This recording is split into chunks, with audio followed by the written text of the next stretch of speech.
Carole Middleton just shut down Queen Camilla at Windsor Castle. And the part that I genuinely can't stop thinking about isn't even the confrontation itself. It's what happened after. It's King Charles sitting in complete silence while his wife got verbally dismantled in front of the entire royal court, and then apparently calling Carole the next day to apologize. That's the detail that makes this whole situation so much more interesting than just another family argument. Because when the king himself apologizes to his daughter-in-law's mother for what his wife did, that's not a minor disagreement. That's a fundamental realignment of who actually holds power in that family. Let's start with what actually happened, because the sequence of events here matters a lot for understanding why this escalated the way it did. The setting is Windsor Castle, specifically the Oak Room, which for anyone who hasn't been following royal residences is one of those spaces that's been used for formal occasions for centuries. This particular occasion was a luncheon that was supposed to be celebrating Princess Charlotte's academic achievements. She's 11 years old. She's just gotten a perfect score on a history essay. And the whole point of this gathering was to acknowledge that Prince William and Princess Kate are there, positioned close to their daughter in a way that sources describe as noticeably protective. King Charles is at the center of the table, and Queen Camilla is at the other end. Now here's where the first problem starts, and it happens before anyone even raises their voice. Charlotte is talking about her essay. She's excited about it. She's telling her grandfather about what she wrote, and Camilla scrapes her fork against her plate, deliberately hard enough that the sound interrupts the conversation. And then, without looking at Charlotte, Camilla turns to King Charles and says something to the effect of, "Royal children of previous generations were never allowed to boast about personal achievements at a formal dining table." The phrasing is designed to sound like an observation about etiquette, but the delivery, the fork scraping, the refusal to address Charlotte directly, the timing of interrupting an 11-year-old mid-sentence, that's not etiquette. That's a calculated move to embarrass a child in front of her family. Charlotte's reaction tells you everything you need to know. She shrinks back. She grabs her napkin. She looks to her mother for help. Kate is visibly ready to step in. And this is where Carole Middleton enters the picture for the first time. She's seated in a quieter corner of the room, and when Kate starts to lean forward to defend Charlotte, Carole reaches under the table and gently holds her daughter's arm back. Not because she doesn't want Charlotte defended, but because she's reading the room differently than Kate is in that moment. Carole is watching Camilla. She's watching Charles. And she's recognizing that this isn't a single incident. It's a pattern unfolding in real time. Camilla is testing boundaries, seeing what she can get away with. And Charles is sipping his tea and changing the subject rather than addressing what just happened. By the time the bigger confrontation happens later, Camilla has already established a pattern during the meal itself. She's already made Charlotte feel small. She's already seen that Charles won't intervene. And she's already registered that William and Kate are being restrained by Carole's intervention. From Camilla's perspective, she's operating with impunity. And that's what sets up everything that follows. After the lunch ends, Charlotte asks her grandfather for permission to go out into the garden. The garden is directly below the Oak Room's balcony, accessible by marble steps. Charlotte goes outside, and this is where you see her actual personality come back. She's skipping across damp grass. She's picking roses. She's being an 11-year-old who just escaped a suffocating formal event. She picks a bouquet of the reddest roses she can find, and she wants to bring them up to her grandfather as a gift. The thinking is pretty transparent here. The lunch was tense. Everyone was uncomfortable, and Charlotte, in her 11-year-old logic, thinks that bringing flowers up will make things better. She's trying to fix the atmosphere that Camilla created. But she's been outside, and the garden is wet from rain the night before. Her shoes pick up mud. The stems of the roses are still dewy, and as she carries them up the marble steps, some murky water transfers onto her white silk dress. These are the kind of stains that happen to anyone who goes outside after rain. They're not a sign of carelessness. They're a sign that a child was being a child. Charlotte comes back up to the balcony. She's holding the bouquet. She's looking for her grandfather, and she walks directly into Camilla. This is the moment where the whole thing shifts from passive-aggressive lunch behavior into something genuinely cruel. Camilla is standing in the middle of the pathway. She's been waiting there, and the way this is described, she doesn't ask Charlotte where she went, doesn't acknowledge the flowers, doesn't treat this as a child returning from the garden. She blocks Charlotte's path, points at her muddy shoes, and launches into what's essentially a character attack disguised as a lecture on standards. The content of what Camilla says is important here. She doesn't tell Charlotte she should have cleaned her shoes. She tells her the mud stains are a defilement. She calls the stain dress proof of inferiority in the blood. She frames this as Charlotte bringing shame on the family line. I need to pause here because this is where the language Camilla allegedly used tells you what this was actually about. Inferiority in the blood is not something you say to a child about muddy shoes. That's not a cleanliness complaint. That is a statement about who Charlotte is, about her lineage, about her mother's family. Camilla isn't correcting behavior. She's attacking identity. And she's doing it to an 11-year-old who is holding a bouquet of flowers she picked specifically as a peace offering after a tense meal. Charlotte doesn't argue back. She doesn't defend herself. She's 11. She's been publicly humiliated by the Queen, and she breaks down. The roses fall out of her hands onto the marble floor. She backs up against the glass door frame and starts crying. Camilla's response is to step forward, crushing the fallen petals under her shoes, and stand there with her arms crossed, looking down at the sobbing child. The satisfaction on her face is described as visible. That's the image that everyone in the Oak Room is now looking at. Charlotte crying against the doorframe, crushed roses on the floor, Camilla standing over her looking pleased with herself. And this is where Carole Middleton moves. What happens next is a part of the story that I think reveals the most about the actual power dynamics at play. William and Kate both start to move toward Charlotte. Kate's chair scrapes across the carpet. William abandons his conversation. Both of them are clearly about to intervene, but Carole is faster than both of them, and she doesn't run. She walks, heavy, deliberate steps across the length of the room, and her first action isn't to confront Camilla at all. It's to bend down and start picking up the crushed roses off the marble floor. This is such a specific choice, and I think it's worth understanding why it's effective. Carole isn't just reacting emotionally. She's collecting evidence. Every crushed petal, every mud-stained stem she picks up carefully and holds in her hands. The same mud that Camilla just used as a weapon against Charlotte is now transferred onto Carole's hands, and she doesn't wipe it off. She doesn't shy away from it. She gathers the entire ruined bouquet and holds it. Then she turns to Charlotte, pulls her granddaughter into a hug, and positions her own body between Charlotte and Camilla, so Camilla can't even see the child anymore. Only then does she stand up, turn around, and face Camilla directly. And this is where the physical positioning tells you everything about what's happening. Carole steps forward. She closes the distance between herself and the Queen. She enters Camilla's personal space deliberately. She's holding the crushed, mud-covered bouquet in a raised hand, and she's looking at Camilla with what's described as an expression of pure contempt. Camilla, for her part, tries to recover. She lifts her chin. She takes a breath to speak. She's clearly about to issue some kind of command or reprimand. And Carole cuts her off with a single word. Enough. The delivery matters here. It's not a scream. It's not hysterical. It's low and cold and carries enough weight that Camilla actually stops. And then Carole lays out exactly what just happened in front of everyone. She tells Camilla that Charlotte is an 11-year-old child who brought flowers from the garden to give to her grandfather.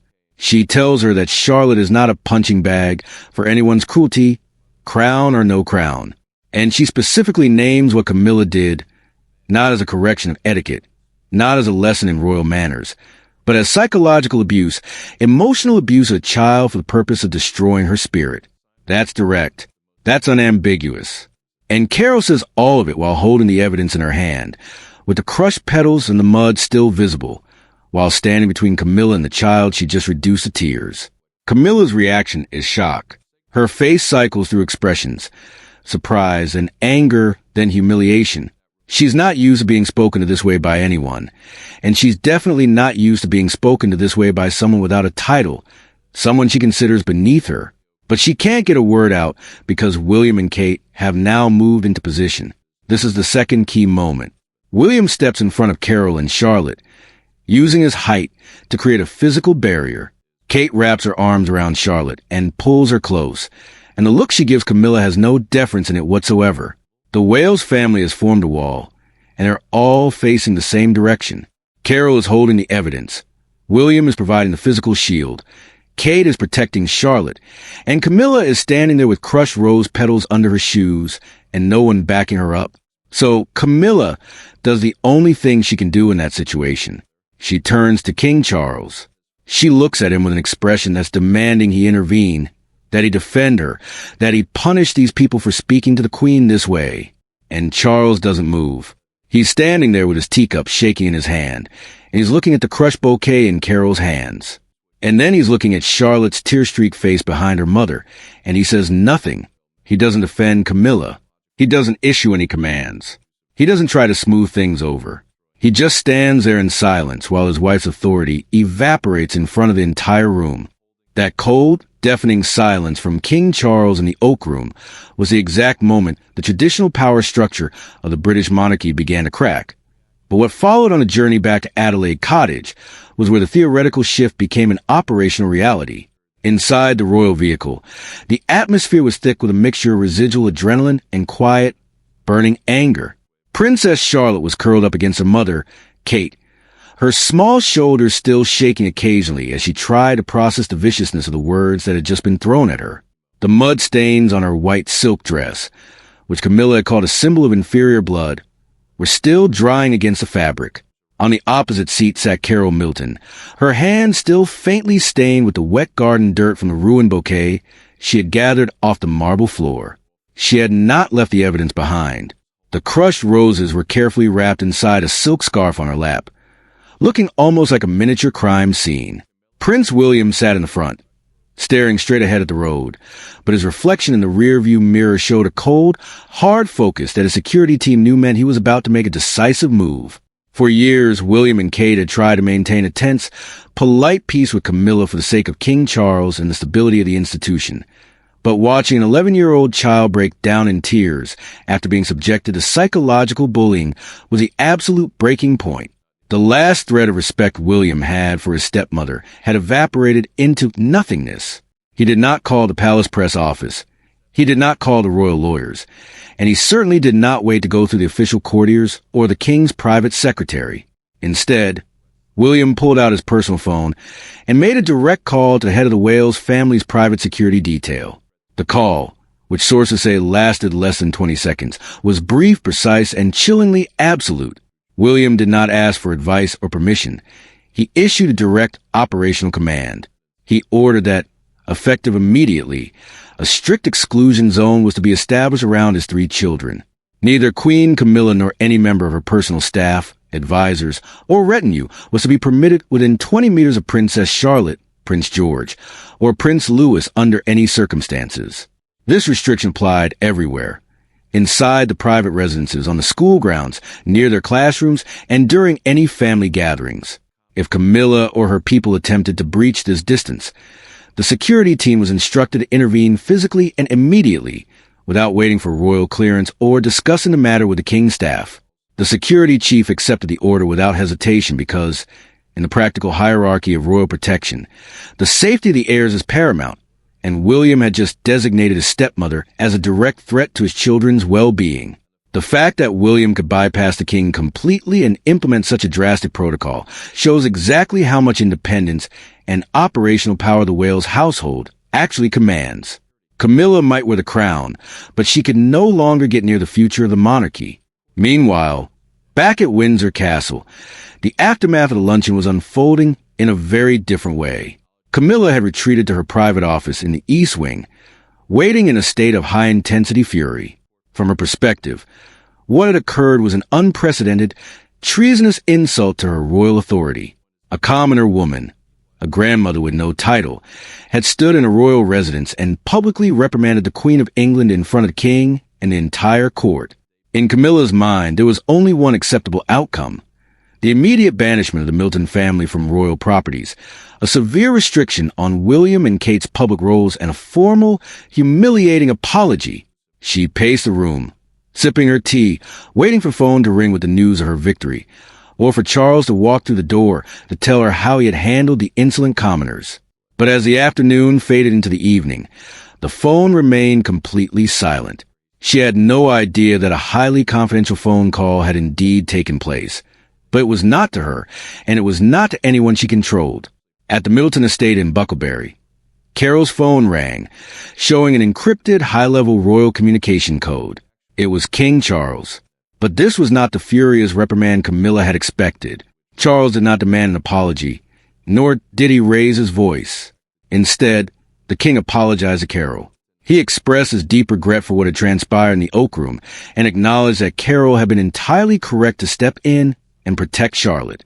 He admitted that the children's emotional safety should have been defended immediately and that he had failed to do so in the heat of the moment. By making this call and validating Carole's actions, Charles was making a monumental, defining choice. He was stepping away from his wife and aligning himself with the Wales family and the grandmother who had dared to defy the Queen. This phone call was perhaps the most devastating blow to Camilla's actual standing within the family, because her power had always been entirely dependent on Charles. Unlike the late Queen Elizabeth, who possessed decades of personal respect, institutional authority, and deep public affection, Camilla had none of those things. Her entire position in the royal structure existed solely because Charles chose her, defended her, and demanded that the world accept her. By apologizing to the woman who had just verbally dismantled his wife, Charles was quietly signaling that even his legendary indulgence of Camilla had a limit, and she had just crossed it. The king was choosing his granddaughter and the future of his family over the toxic demands of his wife, leaving Camilla utterly isolated. Later that evening, Charles finally walked into Camilla's private office. She stood up immediately, her posture triumphant, ready to receive the report of the Middletons' banishment.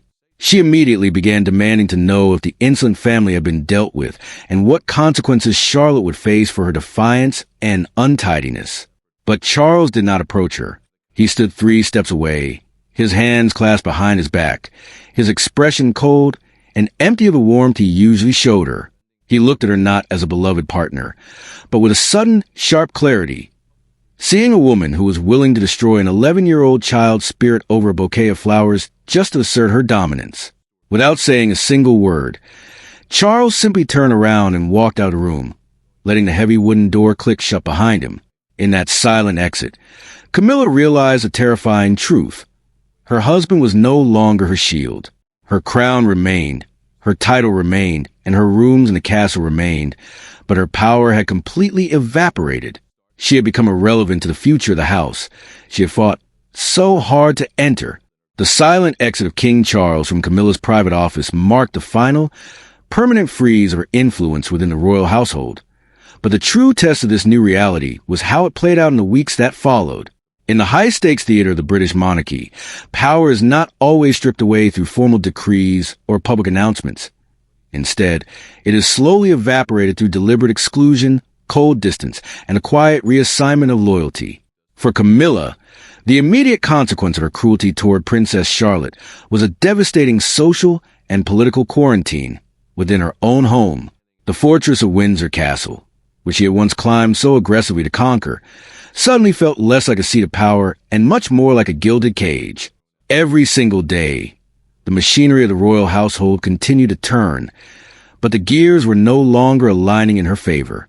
When Camilla attempted to schedule family dinners or organize private weekend gatherings, her invitations were met with polite, standard rejections from the Wales family's private secretaries. There were no emotional arguments, no dramatic screaming matches over the phone, and no opportunities for her to play the victim. There was only a cold, impenetrable wall of administrative refusals. Prince William's security order remained strictly active, and the physical boundary of 20 meters was enforced with absolute militaristic precision. Her staff quickly learned that any attempt to coordinate joint appearances with the grandchildren was met with immediate intervention from William's personal protection officers. Even the palace staff, who are highly trained to read the subtle changes in royal favor, began to adjust their behavior.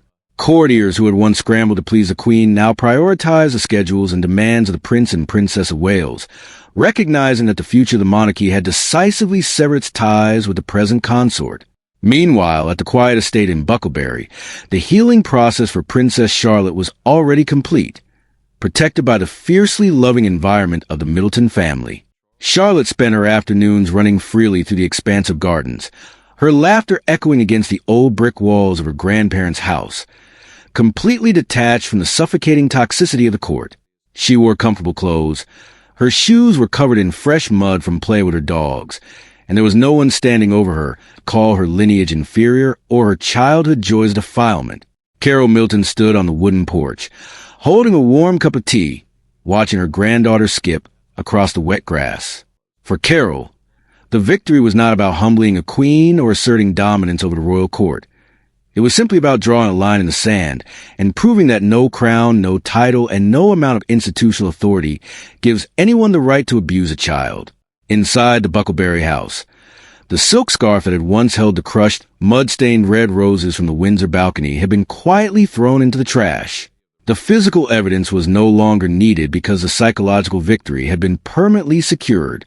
The muddy shoes had been washed, dried, and placed back in the closet, ready for the next adventure. The woman who had tried so desperately to break Charlotte's spirit had succeeded only in breaking her own connection to the family's future.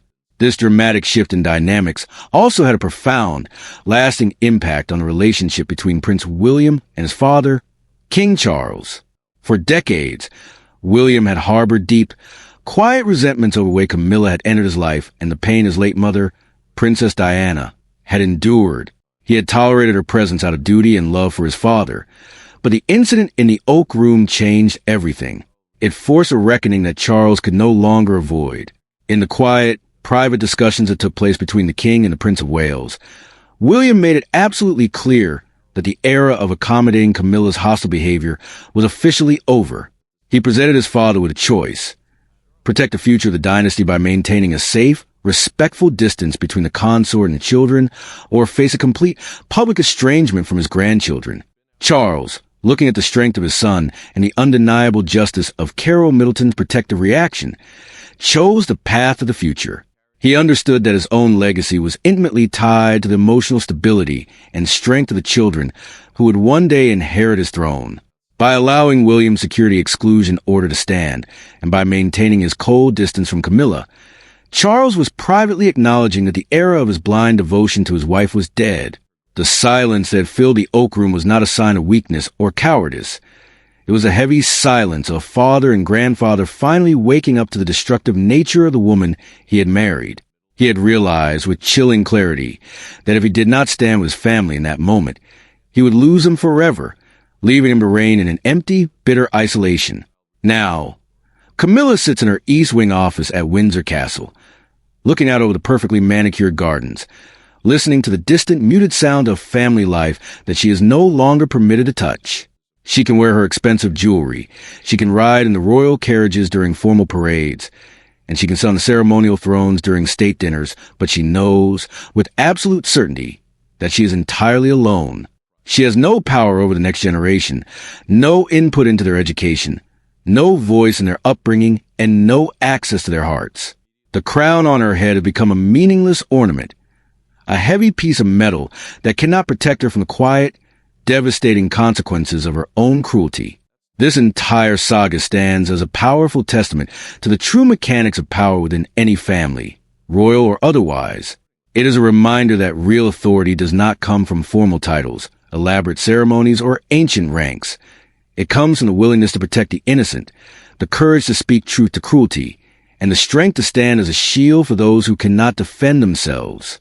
Carole Middleton, a woman with no aristocratic blood and no official royal standing, managed to completely disarm a reigning queen using nothing but a handful of crushed roses, a mother's protective instinct, and the undeniable power of truth.